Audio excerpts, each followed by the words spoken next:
Sahabat yang mentajis ini? Siapa sahabat yang membagi tauhid menjadi tiga? Kenapa tidak mengakui perkataan Sayyidina Umar membagi bid'ah menjadi bid'ah? Kenapa tidak mengakui perkataan Sayyidina Umar untuk mengatakan ada bid'ah sana? Lah kok cabut? Katanya ngikuti.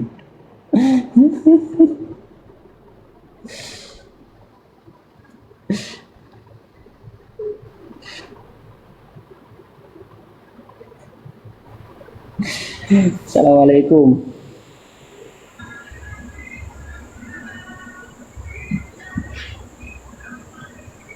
Assalamualaikum. Ya, assalamualaikum.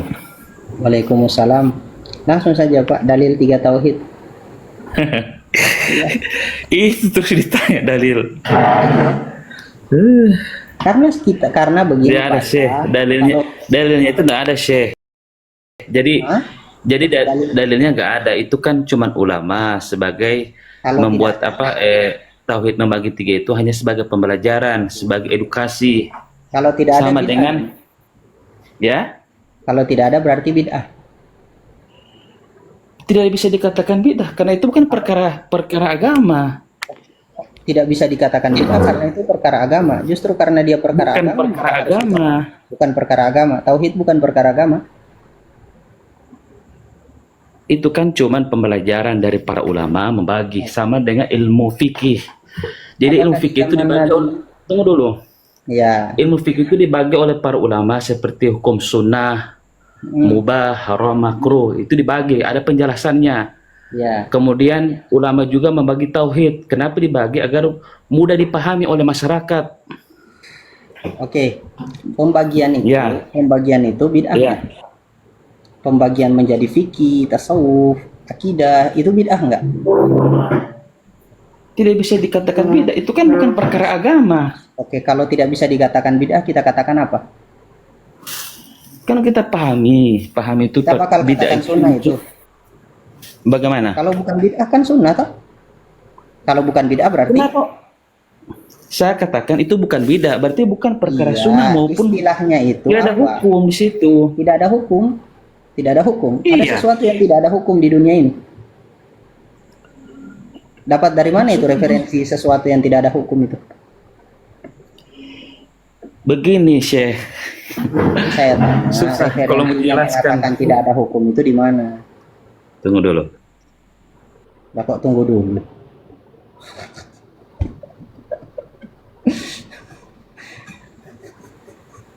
Astaga. Ini Jadi dapat begini, pendapat. Bang Hilman.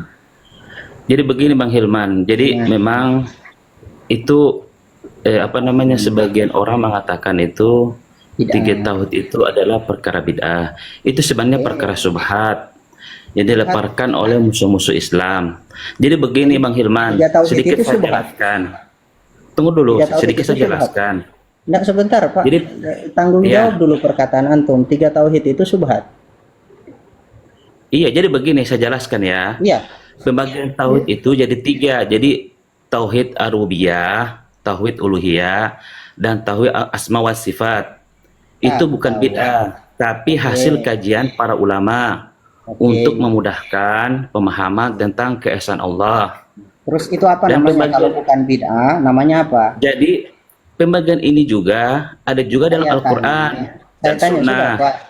Set. Ya, dan juga sudah dikenal di sejak zaman ulama Saya terdahulu. tanya Pak, kalau tidak disebut Seperti bid'ah, Ibnu kita sebut Taimiyah, ada apa? Ibnul Qayyim. Yang saya tanya Pak, kalau tidak disebut bid'ah, disebut apa? Sunnah. Nggak ada hukum. Nggak ada Itu hukum. kan hanya mempermudah untuk mempermudah belajar tauhid. Oke, sekarang Itu bid'ah jenis-jenis itu- tauhid. Bid'ah itu apa Pak? Saya mau tanya ini, bid'ah itu apa sih? Bagaimana perkara bid'ah, pengertian bid'ah? Definisi bid'ah itu apa? Definisi dari bid'ah adalah Mm-mm. apa? Kenapa? Oh, definisi bid'ah. Itu Ya. kan kita sudah paham itu. Iya, kalau sudah paham bawakan saya Itu referensinya. definisi bid'ah itu kan dibagi oleh ulama juga. Itu kan seperti definisi bid'ah. Saya tanya. Itu dibagi. Tunggu ya, tunggu Yang dulu, saya saya tanya jelaskan dulu. definisi. Iya. Jadi begini, definisi bid'ah itu ulama membagi ada secara lugo dan secara syariah. itu dibagi sama dengan 3 tauhid tersebut. Referensinya di Jadi mana? tunggu dulu. Definisi bid'ah menurut para ulama adalah cara atau amalan baru dalam agama yang tidak diajarkan atau dicontohkan oleh Rasulullah SAW, Cara. namun dianggap sebagai ibadah atau bagian dari syariat. Nah, di mana definisi Itu seperti itu? tunggu dulu saya jelaskan. Iya, Itu sudah. bid'ah biasanya identik dengan inovasi dalam ibadah tanpa dasar dalil syar'i atau tanpa contoh dan sering merujuk pada hal yang menyerupai syariat tapi sebenarnya tidak ada asalnya di dalam agama. Oke, Begitu. inovasi di dalam ibadah yang tidak ada dasar syar'inya. Ya. Tauhid itu ibadah tidak? Bagaimana? Tauhid itu ibadah tidak? Bertauhid itu ibadah atau bukan? Bertauhid itu adalah pokok Beribadah. akidah seorang muslim dan itu adalah tiang. Oke, Nah, berarti itu ibadah termasuk ya, Ibadah ya. Nah, menginovasikan tauhid menjadi 3 itu apakah tidak dikatakan bid'ah? Itu adalah pembelajaran ya Syekh. Tujuan Ya, tadi tujuan antum bilang ulama bid'ah membagikan itu ya. satu inovasi di dalam agama, di dalam beragama yang berhubungan dengan ibadah yang tidak ada dalil syar'inya. Oke. Ya. Sekarang tauhid antum bilang adalah pokok di dalam agama, pokok dalam ibadah lah simpelnya. Nah, terus pembagian tauhid ini adalah bentuk inovasi. Bentuk inovasi enggak? Pembagian 3 tauhid ini bentuk inovasi tidak? Inovasi kan dari Ibnu Abdul Wahab? Yang saya maksud itu bid'ah identik dengan inovasi dalam ibadah. Iya. Dalam ibadah. Bertauhid itu ibadah enggak? Antum mendefinisikan sesuatu kok nggak paham sih? Mana menjelaskannya? Jadi begini ya, Syekh. Saya masih ngikuti definisi antum, belum kok saya minta referensi. Ya. Walaupun saya tahu antum nggak punya referensinya ini. Ya, betul. Ana memang jujur, Ana tidak punya referensi, tapi Ana tahu antum Ya sudah, punya kalau memang bukan, ya sudah kalau begitu Pak. Apa namanya, kalau nggak punya referensi, terus dapat dari mana pembahasan seperti itu? Dapat dari mana? Pikir sendiri. Ya kita pelajari. Kita pelajari ya Syekh. Pelajari di mana? Ya di berbagai macam kajian ulama. Ya kajian dibahas ulama kan siapa ya? yang mengatakan seperti itu? Ulama-ulama ini Namanya? Madinah, Ya, nama kitabnya. Saya kasih contoh ya. Saya kasih contoh. Dulu. Contoh Masalah begini Pak kita, ya. Kalau memang saya ada. Nah, Di dalam sebentar, kitab Pak. Ushul Salasah memang ada. Itu karya Muhammad bin Abdul Wahab. Itu memang sudah dibahas karena kitab Ushul Salasah itu memang pokok-pokok landasan, 3 landasan utama. Itu memang ada dibahas. Kemudian ulama itu menjelaskan yang saya tanya definisi bid'ah ada dalam Ushul Salasah. Itu tidak ada. Itu kan kitab Ushul Salasah itu memahami pondasi, 3 landasan utama. Kalau perkara bid'ah itu masuk dalam kitab-kitab seperti kitab-kitab Riyadhus Shalihin. Riyadhus Shalihin ada ya? Riyadhus Shalihin ada definisi bid'ah. Kitabus Sittah. Nah, sebentar, definisi bid'ah ada di Riyadhus Shalihin. Ya banyak dibicarakan hal seperti itu. Saya tanya, definisi bid'ah ada di Riyadhus Shalihin. Kalau masalah definisi itu umum ya, akhi. Saya tanya, tadi antum ngambil definisi dari mana? Antum kok nyebut Ushul Salasah, bilang nggak ada. Sekarang nyebut Riyadhus Shalihin, ada nggak? Kalau ada saya ambilkan kitabnya ini. Ya, panjang lagi ceritanya itu. Panjang lagi itu dibahas. Makanya jangan mengklaim. Bisa di bawah itu nunggu. Begini Pak Jadi ya. kita begini ya, Pak, saya begini kita sebentar, saya kasih tahu ya. Jangan mengklaim sesuatu yang antum tidak tahu. Nggak ada di Riyadhus Shalihin kok bilang ada di Riyadhus Shalihin, Piet? Iya, yang saya maksud itu umum secara umum. Secara umum itu sudah ada. Secara umum itu dibahas ada di dalam kitab. Kalau memang secara umum di kitab kan tertulis, kenapa kok nggak bisa sebut nama kitabnya? Kalau secara khusus ada kitab khusus itu membahas tersebut. Cuma saya tidak punya referensi.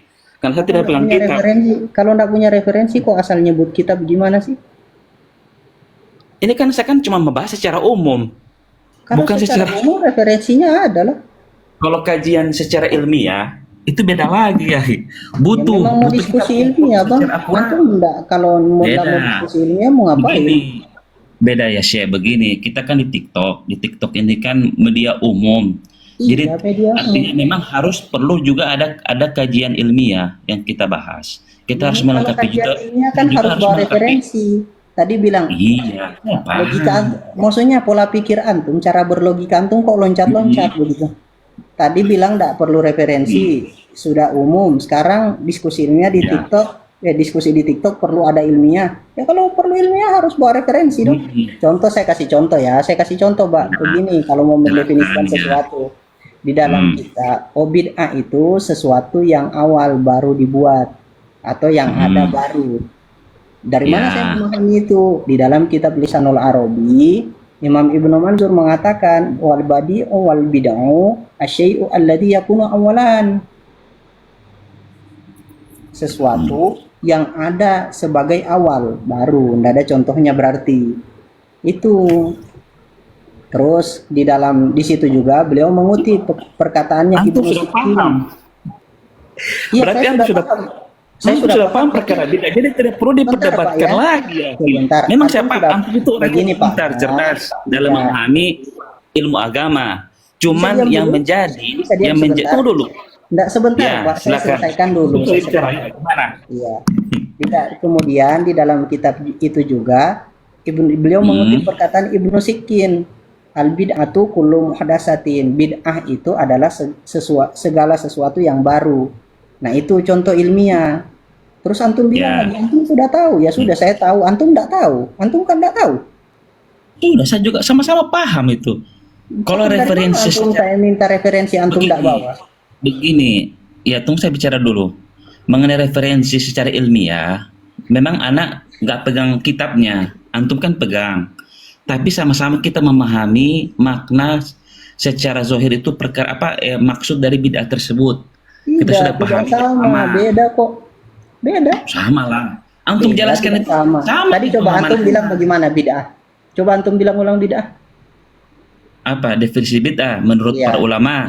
Para Nah, ulama saya siap. Nggak usah jelaskan bilang kembali. menurut para ulama, menurut antum sendiri karena antum nggak bawa referensi. Para ulama siapa? Kalau Itu antum hadis mau itu. bilang, kalau antum mau Hadis bilang menurut para mengatakan, ulama, apa? Heeh. Kalau antum mau Bagaimana? bicara para ulama, bawakan kitab mereka.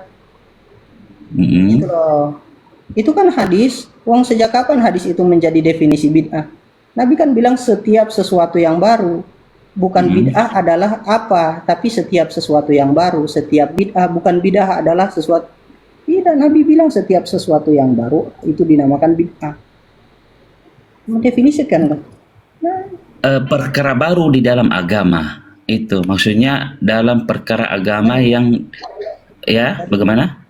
dari mana antum pahami itu dari mana? Hadis itu antum pahami dari siapa?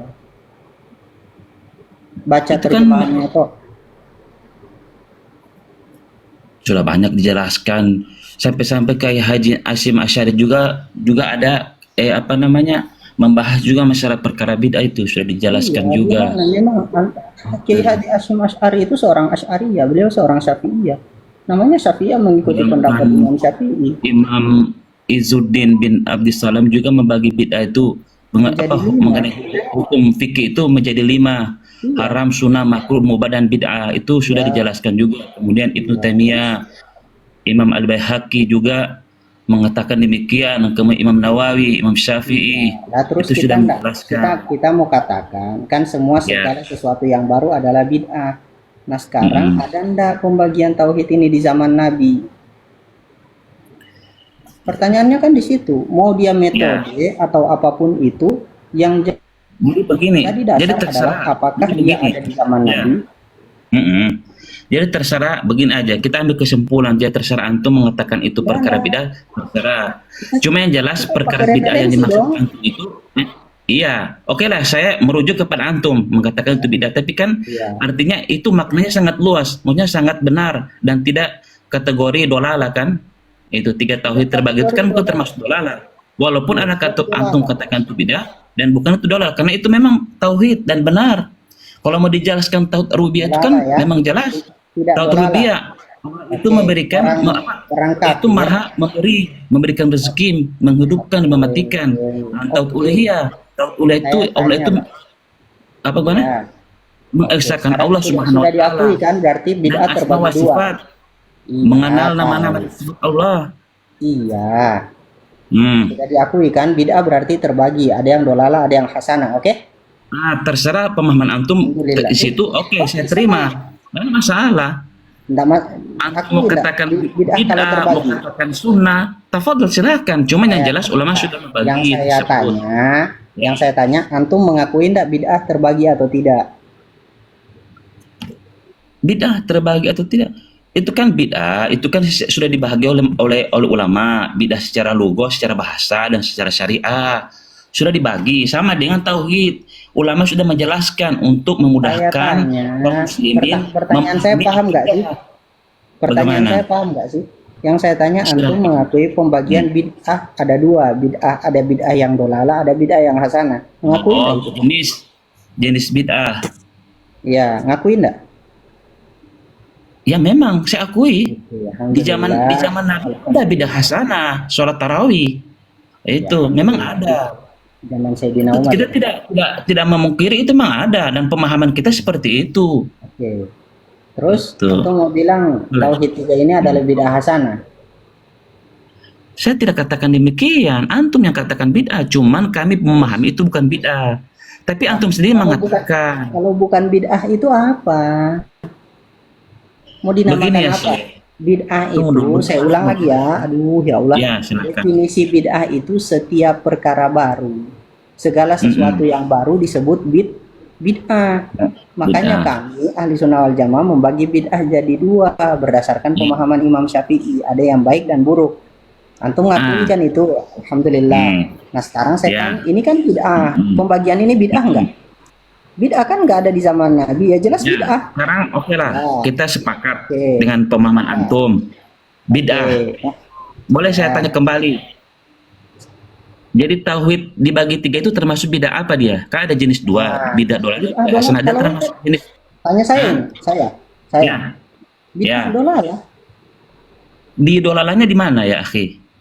Oke. Bisa jelaskan? Di dalam tauhid tiga menganggap orang kafir bertauhid rububiyah. Nah, terus? Bagus ini. Ya. Apakah Islam menganggap orang kafir bertauhid? Mm-mm. Tidak kan? Islam mengajarkan orang kafir ya kafir. Orang yang mengatakan ada sesuatu yang memberikan manfaat dan atau mudarat Betul. selain Allah itu disebut syirik, tidak disebut muwahhid. Ya, Kalau betul tidak sekali. kalau syirik atau kafir berarti tidak bisa disebut muwahhid. Kalau muwahhid tidak Ya. bisa disebut syirik Ya, atau kafir. bertauhid. Benar itu, benar. Sekarang di sini Ah, ah. disebut bertauhid rububiyah, ya kan? Masa orang kafir disebut bertauhid? Tuh. Kemudian mau lagi satu dulu, satu Iya. dulu tauhid rububiyah. Ya satu saja cukup kan? Atau mau yang lain lagi? Satu dulu. Ya, silakan. Bagaimana lagi?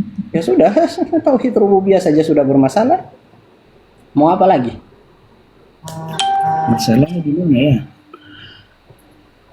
Oh begini, saya paham maksud antum. Antum mengatakan begini.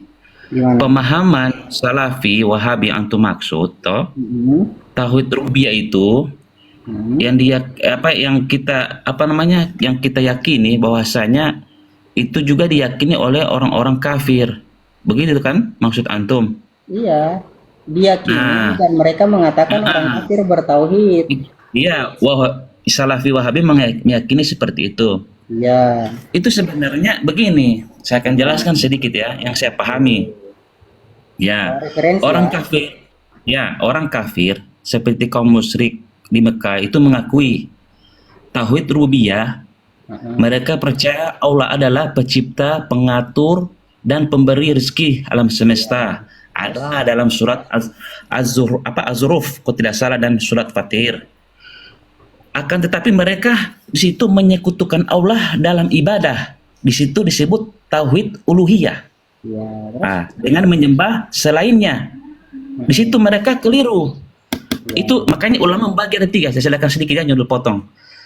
Kemudian pengakuan rububiyah ini adalah fitrah manusia. Orang kafir, orang ateis itu memang fitrah rububiyah meyakini. Jangankan itu, ada kisah mungkin antum sudah pernah dengar Dan di mana langsung orang intinya saja, enggak usah berkisah, ya, intinya. supaya paham bagaimana Enggak, intinya pengakuan saja. rububiyah ini. Ya, saya lanjutkan ya. Soalnya Pengakuan rububiyah saya ini baca soalnya. adalah fitrah manusia, memang sudah fitrah Ya. dari memang dari bayi sudah memang fitrah. Tapi tidak cukup menjadikan seorang beriman pada akidah tersebut. Artinya secara muslim itu. Oke. Karena apa? Karena tidak mengesahkan Allah dalam tauhid uluhiyah. Itu makanya ulama membagi tiga. Kalau kita tidak yakin itu, maka kita terjatuh pada perkara kesyirikan, menyembah kepada selain Allah. Karena ada pengingkaran terhadap tauhid uluhiyah. Makanya orang-orang penentang akidah Syekh Muhammad bin Abdul Wahab, mereka tentang itu tiga tauhid ini karena ada situ tauhid uluhiyah. Kalau mereka cuma menanamkan tauhid rububiyah, maka disitulah ada sedikit penyimpangan dalam akidah masalah tauhid uluhiyah. Begitu. Ya, sudah. Apakah tafadhol. orang syirik bisa disebut bertauhid? Itu saja saya mau tanya. Orang syirik bisa disebut bertauhid? Bisa. Dari mana referensinya? Itu tauhid rububiyah. Dia tak meyakini. Enggak, saya tanya salafus Iya. saleh siapa yang mengatakan orang syirik bertauhid? Oh, saya tidak pernah. Yang kita yakini kesimpulan, yang kita yakini dari pembahasan para ulama, yang kita yakini ya, memang orang Nasrani, orang kafir, orang musyrik Saya itu tanya, meyakini Sudah, Pak. tauhid rububiyah. Orang Nasrani meyakini tauhid rububiyah. Terus disebut mereka bertauhid. Gitu. Kan tuh namanya Dibilang rububiyah. kan kafir Quraisy di sini. Di mana sih yang mana? Yang mau dibahas orang Nasrani atau kafir Quraisy? Kan yang dibilang di dalam dalil kafir Quraisy ini di Risalatul Mufidah. Iya, di zaman Nabi itu kan ada namanya kaum musyrikin. Seperti contoh Abu Jahal itu meyakini bahwasanya Allah itu dia Nasrani itu atau kafir Quraisy. Tapi membuat Jangan tandingan kemana-mana, Pak. Jangan bicara sesuatu yang antum bingung. Dia itu kafir Quraisy atau Nasrani? Soalnya setahu saya kafir Quraisy. Mereka kafir Quraisy bukan Nasrani. Kafir itu umum lah, mau Quraisy, mau Nasrani. Kafir bukan umum.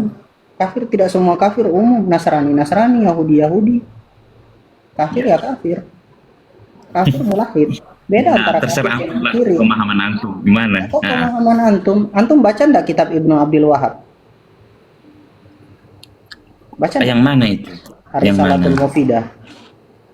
Oh, saya belum pernah baca juga itu. Usulul Salasah Mungkin antum baca. pernah baca, coba jelaskan dulu. Karena mau dengar ya, sebagai Dia bilang pelajaran begini, buat kita juga. amma tauhid Iya. rububiyah di dalam Risalatul Mufidah ini. Amma tauhid rububiyah fa huwa alladhi aqarra bihil kuffar ala zamani Rasulillah sallallahu alaihi wasallam kufar kok. Walam yadkhul kufar kok. Terus yang di bawahnya kul mayyarzuqukum minas sama'i wal ardi, itu ayat yang di bawah. Apa itu? Tafsirannya apa? Orang di mana salafus soleh mengatakan dengan ayat itu, kemudian itu menjadikan orang kafir bertauhid di mana? Itu satu, kan tidak ada. Kemudian yang kedua, kalau mengatakan orang kafir bertauhid, orang-orang seperti ini tidak paham definisi tauhid. Tidak paham, tidak tahu tauhid itu apa. Coba tauhid itu apa, Pak? Apanya? Tauhid, pengertian tauhid. Iya. Kalau mau referensinya tidak ada. Cuma kalau secara umum saya bisa jelaskan. Begini, yang ana penasaran dengan antum tidak punya referensi, terus secara umum itu antum tahu dari mana? Mikir sendiri begitu. Begini kan saya sudah jelaskan. Saya kan tidak punya senjata, tidak punya kitab sekarang ini, tidak bawa karena saya ada di rumahnya keluarga, tidak bawa. Masih bisa pakai HP, Pak. Jadi makanya saya menjelaskan ya. Jadi tauhid mungkin juga teman-teman di bawah juga kan, netizen di bawah juga kan sudah paham. Kita bicara secara umum. Kalau secara referensi bikin mengantuk nanti lama-lama. Referensi ya sudah ya. Kalau saya sampaikan taslim kalau begitu. Tauhid itu at-tauhidu fil lughah di dalam kitab At-Ta'rifat punya Al-Jurjani. At-tauhid fil lughah al-hukmu bi anna syai'a wahidun wal ilmu bi annahu wahid. Tauhid secara bahasa menetapkan bahwasanya sesuatu itu satu, tunggal atau esa. Wal ilmu bi annahu wahid, dan mengetahui, meyakini bahwasanya sesuatu itu satu. Nah, Kemudian antum baca Majmu'atul Rasail, Majmu'atul Fatawa, Rasail wa Fatawa, fi Tauhid wal Iman, punya Ibnu Abdul Wahab, tahu nggak? Baca nggak? Pernah dengar sih, pernah dengar pembahasan seperti itu.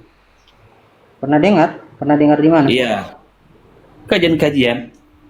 Kajian mana tuh? Bisa antum baca saja, kalau ada di situ antum baca saja supaya Maksudnya jadi jujur, kalau pembelajaran buat kita. kalau nggak pernah baca, jujur bilang saya nggak pernah baca gitu. Intinya begini, yang antum pahami sekarang itu mengenai tauhid sama dengan kita. Pasti ujung-ujungnya. Saya tanya antum dulu, antum Mm-mm. pernah baca nggak? Kalau pernah baca, saya nggak perlu repot-repot bacakan ke antum. Sudah. Makanya saya katakan tadi, antum masalah perkara bidah sudah sama dengan kami juga memahami. Nggak sama, Cuma nggak sama. perbedaannya. Bagaimana bisa antum kasih sama orang yang membaca dengan orang yang nggak membaca? Jangan Ya, biasakan, pemaham. Kak. Jangan Tidak, biasakan. antum menjelaskan dulu. Antum menjelaskan perkara tauhid secara referensi dan kitab-kitab. Sedangkan anak kan tidak pegang kitab. Jadi anak sampaikan Jangan kepada biasa. antum. Begini Pak ya, jangan Bagaimana? biasakan Ya. menyamakan orang yang baca dengan tidak baca. Pola pikirnya itu berbeda. Kalau enggak ya enggak, Betul. kalau tidak ya tidak gitu. Nah, Kalau baca bilang baca enggak gitu. ya. Baca enggak? Kalau tidak, Apanya? maksudnya bukan Saya kan yang tidak bilang saya baca, cuma pernah saya dengar pembahasannya di kajian, tidak pernah saya baca. Ya sudah saya anggap tidak baca Makanya- ya. Nah, silakan ya terserah.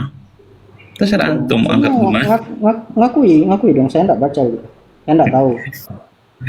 Simpel itu tuh. Sudah. Iya, kan saya sudah bilang. Saya kan hanya bicara secara umum, referensi tidak ada karena tidak pegang kitab. Itu berarti bukan secara umum namanya. Bukan secara umum.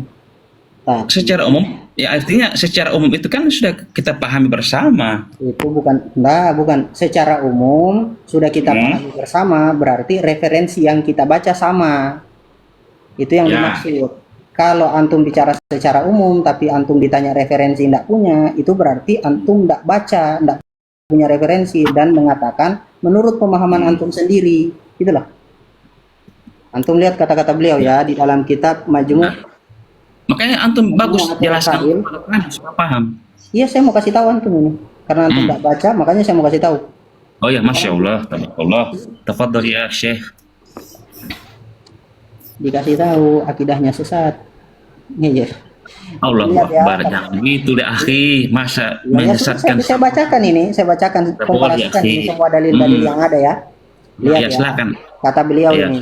Fa idza Dapat qila ilmu laka lagi. is al farqo baina tauhidir rububiyah wa tauhidil uluhiyah. Kalau dikatakan kepada kamu, ditanyakan kepada kamu, beritahukan, jelaskan perbedaan antara tauhid rububiyah dan tauhid uluhiyah. Fakul, katakan tauhidur rububiyah fi'lur rabb mislul khalqi wal rizqi wal ihya wal imata wa inzalul matar wa imbatin nabat wa tadbiril umur. Wa tauhidur rububiyah wa tauhidul ilahiyah di sini dipakai bahasanya. Fi'luka ayyuhal abad. Iya santai. Fi'luka ayyuhal abad mislud du'a wal khauf wal raja wa tawakkul wal inabah wal ruhba wal ruhba wal nadar wal istighosa wa ghairu dzalik min anwa'il ibadah. Nah, Dia terus? bilang, paham sampai sini? Atau perlu Ya, paham. dijelaskan lagi? betul bagus itu. Memang itu yang antum bahas itu ada tauhid rububiyah dan tauhid uluhiyah kan di situ. Yang saya tanya perlu diartikan lagi? Iya, artikan aja. Tapi yang saya dengar itu antum katakan Iya. itu dalam kitab itu yang baca tadi itu ada tauhid rububiyah dan uluhiyah. Iya. Ya kan? Makanya saya tanya, mau diartikan lagi tidak? Kalau Ya, tidak, saya lebih artikan bagus biar diartikan tidak. agar semua paham. Ya, Maksudnya agar antum paham. ya, agar Anda Kalau paham nggak juga. diartikan kan antum memahami sendiri. Ya, Kata silakan ya, dia, Syekh. kata dia, Ya, tauhid nah. rububiyah adalah fi'lur rabb, pekerjaannya Tuhan, perbuatannya Tuhan. Ya, Semisal menciptakan, memberi rezeki, menghidupkan, mematikan, menurunkan hujan, menumbuhkan tanaman dan mengatur keadaan. Kalau tauhid rububiyah.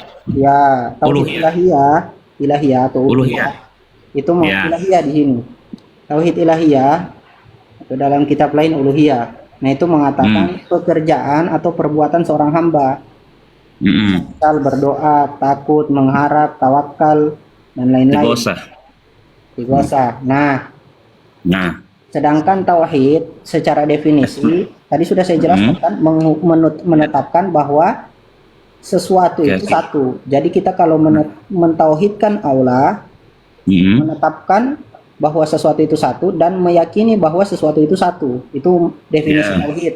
Jadi kalau ya, kita mentauhidkan Allah dari sisi rububiyah, berarti kita menganggap bahwasanya yang menciptakan satu-satunya zat yang menciptakan adalah Allah. Satu-satunya Allah, zat yang memberikan rezeki adalah Allah. Allah, Satu-satunya zat tahu, yang memberikan manfaat dan mudarat adalah Allah. Allah, Tuhan Oke, rububiyah itu. Mm-mm. itu sudut pandang rububiyah. Nah, rububiyah. Oke, Sekarang uluhiyah, sedangkan mengesahkan. Di enggak, situ yang tidak ada di saya sama orang kafir, tauhid dengar ini uluhiyah. Pak, saya mau jelaskan Ya, ini masalah rububiyah. ya. Sedangkan di dalam Nah, apa namanya ayat yang dipakai di dalam mm, kitab Ar-Risalatul Mufidah itu ayat mm, surat apa ini? Yang mana tadi? Surat Yunus Azur, ayat Yunus. 31. Yunus. Surat Yunus, Ada Pak. juga dalam surat Az-Zuhruf dan Nah, Al-Fatir. perhatikan pendalilan yang dia dibuat sama Ibnu Abdul Wahab. Di dalam dia Hmm. membawa dalil, lihat perkataan tauhid rububiyah itu dikatakan begini. Wad dalilu Hmm. qauluhu ta'ala. Dalil dari tauhid rububiyah adalah firman Allah Ta'ala, "Qul may yarzuqukum minas samai wal ardi" ila akhir. Nah, di ayat itu Imam Tobari mengatakan, "Kul" maknanya kul itu kepada siapa? Kul ya Muhammad li haula'il musyrikina billahi al-awthana wal asnama. Katakanlah wahai Hmm. Muhammad kepada mereka orang-orang yang mensyirikkan Allah dengan berhala, dengan Hmm. patung-patung dan berhala. Secara definitif Hmm. mentauhidkan Allah dalam sudut pandang rububiyah itu Hmm. menganggap Allah esa di dalam segala hal.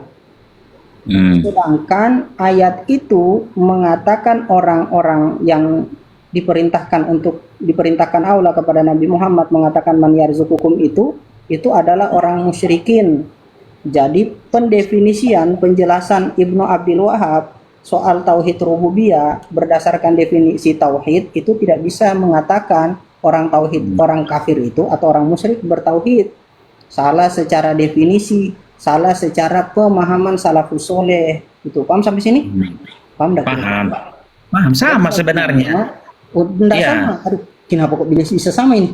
Jadi, saya terima. dia bilang Bagus begini, itu untuk punya pembahasan itu saya terima. Dan itu menjadi pelajaran bagi kita semua untuk mengenal tauhid. Dan itu memang sudah ada antum katakan tadi. Tauhid jadi rububiyah tidak antum bisa sudah yakin, dikatakan antum sudah menjelaskan. orang Karena terima. ya orang Tidak ada yang kafir iri. begini Pak Mm-mm. ya, orang kafir Ya. tidak bisa orang kafir atau orang musyrik tidak bisa dikatakan bertauhid. Kenapa? Karena mereka tidak menganggap bahwasanya satu-satunya yang memberikan manfaat dan mudarat adalah Allah. Mereka mensyirikkan Allah di dalam hal itu. Karena mensyirikkan Allah dalam hal itu tidak bisa dikatakan bertauhid. Ah. Sedangkan Jadi, Ibnu Abdul Wahab mengatakan mereka bertauhid, jelas-jelas menyelisih agama, sesuatu perkara baru Oh, yang jadi menyelisih pemahaman agama, betul, Anda paham ya. maka disebut bid'ah yang dolalah, saudara. Sebagaimana Imam Syafi'i berkata, fama khalafas sunnah atau fama khalafas syariah fahuwa madmumun. Maka adapun bid'ah yang menyelisih syariat, maka itu adalah bid'ah yang tercela. Dan Ibnu Abdul Wahab menyelisih dalam sudut pandang rububiyah dengan mengatakan orang musyrik itu bertauhid, sedangkan syariat kita mengatakan orang musyrik atau orang kafir tidak tidak bertauhid. bertauhid. Jadi permasalahannya di situ. Permasalahannya, iya. Jadi jelas permasalahannya di situ rububiyah, masalah tauhid. Jadi ini memang ada sudut pandang yang berbeda. Di sini kita ambil jalan tengahnya. Kalau masalah seperti itu tidak bisa kita menghukumi setiap ulama, seperti kita menghargai antum juga punya ulama, kita hargai dan itu benar yang antum katakan tadi. Tapi sudut pandangnya antum berbeda. Tapi intinya dalam memahami tauhid rububiyah, dalam apa untuk mengklaim bahwasanya orang-orang kafir itu dari sisi dari sisi Wahabi ya, mengatakan bahwasanya itu termasuk tauhid untuk orang kafir. Tapi di sisi dari antum katakan tadi, antum di situ sudut pandangnya berbeda lagi. Berbeda bahwasanya orang kafir itu tidak bertauhid. Di situ letak permasalahannya. Di situ antum sudah memvonis bahwasanya pengikut Muhammad bin Abdul Wahab itu adalah sesat. Dan itu sangat keliru juga, nggak bisa. Kita menghargai. Selama itu ada dalilnya, kita menghargai. Selama tidak melakukan penyimpangan dalam akidah, kita menghargai. Cuma di sini sudut pandang antum justru mengklaim kita sesat karena dalam penyimpangan akidah dalam meyakini bahwasanya orang kafir itu bertauhid. Nah, itu. Di situ antum mengatakan bahwasanya Muhammad bin Abdul Wahab sesat dalam meyakini rububiyah kepada orang kafir. Karena mereka mentauhidkan. Jadi ini begini ya, akhi. Jadi untuk menjelaskan, jadi bukan maksudnya dalam pembahasan itu bukan maksudnya untuk menjelaskan kepada orang kafir ini begini, tidak. Itu menjelaskan kepada umum kaum muslimin di zaman sekarang ini yang penyimpangan dalam akidah dalam tauhid uluhiyah. Di situ yang letak kesalahannya. Bukan masalah orang kafir. Orang kafir jelas. Kalau dikatakan mereka bertauhid, kalau menurut pemahaman kami, mereka bertauhid secara rububiyah, itu saja. Kalau uluhiyah, mereka tidak bertauhid secara uluhiyah. Sama saja sebenarnya. Cuma letaknya di rububiyah saja. Itu saja dalam sudut pandang kita. Jadi artinya kita menerima pendapat antum, silahkan kita terima, terserah, kita terima. Kita yakini juga tersebut. Antum katakan begitu, terserah, kita terima. Karena itu memang pemahaman para ulama dari versi antum. Cuma yang jadi permasalahan antum saya mau tanya satu hal. Memfonis kita itu sesat. Kalau mentafsirkan Al-Quran, ya, padahal sama saja selama tidak melakukan penyimpangan terhadap akidah. Cuman ini penyimpangan dalam hal apa ini? Dalam Sekarang saya tanya. Salasa itu menyampaikan kepada umat Muslim masalah tauhid terbagi 3. Pembagian tauhid itu dalam bidang apa? Akidah kan? Bidang iya akidah. Oke. Sama dengan sekarang tunggu dulu begini. Salafus Soleh itu mengatakan terbagi 3 tauhid. Salafus Soleh mengatakan di ayat itu orang-orang musyrik. Definisi tauhid menolak orang musyrik dikatakan bertauhid. Lah kemudian ada orang lahir kemarin sore ini tahun 1200 Hijriah mengatakan orang kafir bertauhid rububiyah. Nah ini secara definisi bertentangan dengan apa yang disampaikan oleh Salafus Soleh, Imam At-Tabari di dalam tafsirnya. Kok bisa antum katakan bukan penyimpangan di dalam akidah? Kalau mengatakan harusnya begini, harusnya antum juga menjelaskan di situ dalam penyampaian At-Tabarani itu menjelaskan bahwa pemikiran Syekh Muhammad bin Abdul Wahab itu keliru. Harusnya begitu, ada dijelaskan begitu. Ternyata kan tidak, cuma permasalahan itu antum menyimpulkan sendiri. Oh, bahwasanya berarti Syekh Muhammad Abdul Wahab itu keliru. Padahal kan tidak dijelaskan di situ. Demikian. Ya, lihat perkataan At-Tabari ya. Ya. Al-qawlu fi ta'wil qawlihi ta'ala kul may yarzuqukum minas sama'i wal ardi amman yamliku sam'a wal absara wa may yukhrijul hayya minal mayyiti wa yukhrijul mayyita minal hayyi wa may yudabbirul amra fasayaquluna Allah faqul afala tattaqun. Qala Abu Ja'far yaqulu ta'ala dzakarahu li nabiyhi Muhammadin sallallahu alaihi wasallam qul ya Muhammad biha ulail musyrikina billahi al-awthan wal asnam. Ini musyrikin bukan muwahhid fir rububiyah. Masa orang musyrikin kita tapi dia bertauhid? Tidak dijelaskan bahwa keliru Syekh Muhammad Abdul Wahab keliru dalam menyampaikan.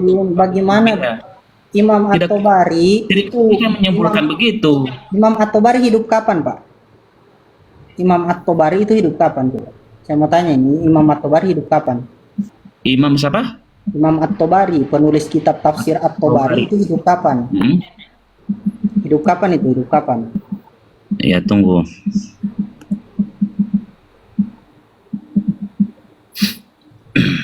Tunggu sebentar. Imam At-Tabari hidup di kurang anu juga. Kurang paham kan? Cuman saya tahu saya itu Imam At-Tabari itu lahir dia, kalau tidak salah itu yang saya paham ya. Dia itu tahun 228 Hijriah beliau. Di Iran, kalau tidak salah sih. Salah. Meninggal, beliau 400 sebelum 400 Hijriah sudah meninggal. Ibnu Abdul Wahab hidup kapan? Iya, beliau wafat tahun 310 Hijriah di Baghdad, kalau tidak salah sih yang saya tahu. Pak, Ibnu Abdul Wahab hidup kapan, Pak?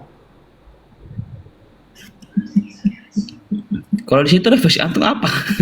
Anda tidak pegang referensi. Ibnu Abdul Wahab itu hidup sekitar 1200 Hijriah. Bagaimana bisa Imam At-Tabari yang hidup 900 tahun sebelum Ibnu Abdul Wahab menyalahkan Ibnu Abdul Wahab yang hari itu belum lahir? Kira-kira begini Pak, saya simpelnya begini. Ya, saya paham, Bisa, saya paham. Pak mau kasih salah cucunya Bapak sedangkan cucunya Bapak belum lahir. Betul, betul. Ini Betul mana itu. mungkin ditulis di sini Pak, makanya kalau betul itu ndak mungkin di sini wahadal qaul yukhti'u qaula Ibni Abdul Wahab, ndak mungkin. Nah, Ndak hidup. iya. Tapi secara definisi, secara penjelasan dan definisi yang kita baca tadi, jelas melihat apa yang ditulis Ibnu Abdul Wahab itu keliru. Astagfirullah. Ya, jadi begini, Imam At-Tabari itu memang lahir duluan daripada Muhammad bin Abdul Wahab, ya kan? Makanya Makanya Muhammad bin Abdul Wahab itu menyimpulkan dari pembahasan para ulama membagi tauhid itu tidak tiga. Tauhid bagi tiga itu di pembahasan antum tadi itu menjelaskan dari karyanya Imam At-Tabari. rububiyah saja, rububiyah. Iya. Rububiyah. Begini. Imam At-Tabari kan lahir duluan duluan. Nah, kemudian Muhammad bin Abdul Wahab itu lahir belakangan. Ya. Makanya Muhammad bin Abdul Wahab itu membuat pembahasan membagi tauhid menjadi tiga. Memang di zaman Nabi tidak ada. Itu sebagai pembelajaran dan diambil dari apa? Dalilnya itu seperti antum baca tadi di kitab tadi itu. Wahab Jelaskan. mengatakan orang kafir bertauhid rububiyah itu melihat siapa. Sedangkan At-Tabari di dalam tafsir yang ayatnya itu dijadikan dalil oleh Ibnu Abdul Wahab mengatakan itu perkataan kepada orang musyrik. Yang namanya musyrik tidak mungkin bertauhid. Kok bisa dia mengambil sesuatu dari yang belakangan, kemudian dia menjadikan hal yang diambil itu bertentangan dengan yang belakangan? Jelas bukan diambil dari yang belakangan, muncul dari pemikiran dia sendiri dong. Wallah masalah itu ya, yang jelas yang sepengetahuan kami seperti antum jelaskan tadi benar. Yang di kitab yang antum baca itu benar, karya Imam At-Tabari itu benar. Dan itu yang kita yakini bahwasanya Muhammad bin Abdul Wahab itu sudah menyimpulkan itu dari pembahasan para ulama terdahulu, ulama salaf terdahulu. Makanya itu dibagi menjadi tiga. Kemudian itu kan pokok akidah seorang muslim. Kemudian dibagi lagi fikih. Fikih itu dibagi lagi menjadi 5. Ada di situ sunnah, mubah, makruh, wajib. Nah, itu dijelaskan semua. Ya, di dalam ini saja itu At-Tabari sudah bilang ketika mereka menyatakan fasayakuluna Allah itu yaqulu jalla sana'u fasawfa yujibu naka bi ayyaqulu alladhi yaf'alu dzalika kullahu aula.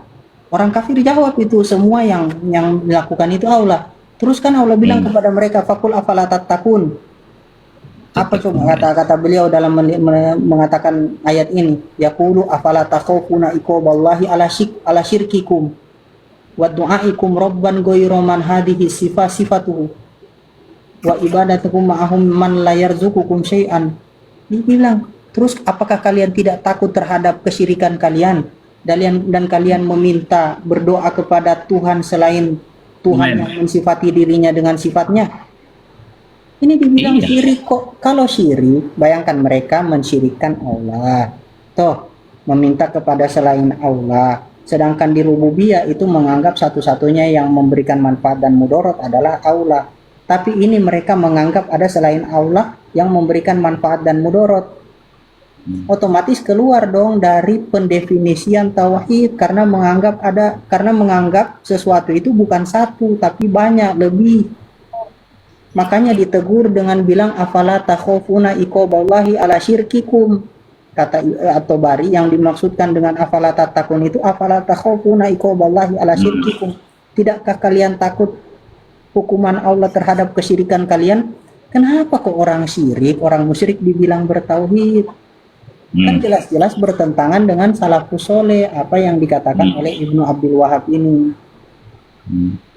Astagfirullah. Ya, jadi begini. Jelas bolana, Pak. Itu simpulan antum. Begini sekarang kita bicara mengenai pokok itu tadi, inti tauhid dibagi 3 adalah perkara bidah. Sekarang saya tanya sama antum, ulama siapa yang mengatakan tauhid itu dibagi tiga ada perkara bid'ah? Ulama siapa? Mas, oke, ulama Nah, siapa yang mengatakan ya, yang kholaf ya, yang tauhid, kholaf enggak apa-apa. ya, Kalau ya, sebenarnya enggak saya apa-apa. ingin bilang Ada ulama yang mengatakan demikian. Saya tanya siapa? Ulama siapa? ada ini Dan itu tesisnya kita akan ulama. menjadi kajian nanti itu kan kita tanyakan lagi kepada yang lebih ahli, apakah benar itu? Nah, ada tesisnya Hmm. ini referensinya tentang mengatakan kalau sebenarnya saya pengen bilang saya sendiri, cuman kalau saya bilang saya Jadi, sendiri aku aku sudah enggak paham percaya. atau punya kesimpulan sendiri. Ini Dan ada tidak ada ini itu ya, dokter Syekh. Syekh Dokter Tidak ada Salim satupun Alwan. ulama, Ada ini saya tidak bilang ada ini satupun dokter. ulama Sini yang ini namanya mengatakan ini. Syekh ya tauhid itu ada Dokter perkara bid'ah, Salim tidak Alwan. ada. Ini saya Hmm. mau bilang Hmm. Syekh Ya Dokter silakan. Ya. Salim Alwan, Mufti Darul Fatwa Dokter siapa? Australia mengatakan Dokter Saya Salim ulangi ya, Alwan. Syekh. Dr. Alwan. Salim Alwan itu mengatakan taksimu ba'din nas at-tauhida ila thalathi tauhidatin bid'atun batilatun munkaratun lam yarid dzalika fil Qur'an wala fil hadis wala ala lisani wahidin minas salafis soleh au ahadil ulama al-mu'tabarina innama hiya bid'atun tafarrada biha ta'ifatun musyabbihatul asr. Masih panjang lagi beliau katakan. Artinya pembagian tauhid menjadi tiga oleh sebagian manusia itu adalah bid'ah yang batil, yang mungkar, kata beliau, yang tidak pernah ada di dalam Al-Quran, tidak pernah ada di dalam hadis, tidak pernah ada di dalam lisan satu pun dari salafus soleh, dan tidak pernah dikatakan oleh ulama-ulama yang muktabar. Ya, oke, siap. Ya, Terus, saya bisa saya sampaikan ya. Saya tanya, Dokter Salim Alwan ya. terus Nah, itu beliau itu memang apa namanya sekolah di Majelis Tinggi Islam Australia. terus Itu sekolahnya loh di Australia, negara kafir. tanya ulama kan apa negeri kafir. Iya, tapi kalau mau dilihat jejak digitalnya, beliau itu sekolah di Australia. Terus? Itu negaranya orang kafir. Misalkan orang kafir. Mas, iya. Ini saya jelaskan ya. Islam, Dr. Salim Alwan adalah ulama sekolah asal Islam. Lebanon. Contoh begini, Pak, sekolah Islam Hmm. begitu. Terus hanya karena Ya. ada di negara sana, terus langsung sekolah itu ikut jadi kafir begitu. Pemahamannya antum, maksudnya pemahamannya dia Coba sekarang sudah memang buktikan kepada tercakup dengan saya, pemahaman liberal. buktikan kepada saya. Terus kalau ada sekolah Islam tinggal di negara yang seperti itu langsung ikut-ikutan kafir atau ikut-ikutan liberal, mana referensinya? Itu perkara lain lagi. Lah, antum Cuma begini ya. berarti itu asumsi Mungkin, dari ya. antum sendiri Oke, dong. Anda terima, ya. Begini sekarang Anda terima itu. Cuma yang jelas. Kemudian yang kedua, Pak, dalam masalah ini Iya, silakan. bid'ah, ini kan sudah saya jelaskan. Kalaupun antum tanya siapa yang bilang bid'ah, saya bakal bilang ini bid'ah. Kenapa? Karena definisi bid'ah menuntut 3 tauhid itu adalah bid'ah. Kemudian 3 tauhid ini memang tidak pernah dikatakan oleh Nabi. Ada enggak Nabi membagi tauhid menjadi 3? Tidak ada. Ada enggak Al-Quran membagi tauhid menjadi 3? Tidak ada. Ada enggak salafus soleh yang membagi tauhid menjadi uluhiyah, rububiyah, asma wa sifat? Tidak ada. Tidak ada. Kalau tidak Adakah ada, Nabi kita juga, katakan apa? adakah Nabi juga membagi ilmu sorof, ilmu nahwu di zaman Nabi? Tidak ada. Oke, Ya kan? bid'ah. Adakah di zaman Nabi sunnah makruh? Ada? Tidak ada kan? Iya, dan Itu. itu bid'ah. Kenapa emang kalau kami bilang itu bid'ah? Masa ilmu Bagi fikih kami sunnah bid'ah itu dikatakan sebentar bid'ah. Pak ya. Bagi Ya. kami bid'ah itu ada 2. Imam Syafi'i mengatakan seperti itu. Jenis Ada bid'ah. bid'ah yang terpuji dan bid'ah yang tercela. Yang sesuai dengan sunnah itu yang terpuji, dan yang antum bilang tadi itu sesuai dengan isyarah syariat. Syariat menuntut kita memudahkan untuk belajar agama. Hmm. Sesuai kan? Nah sekarang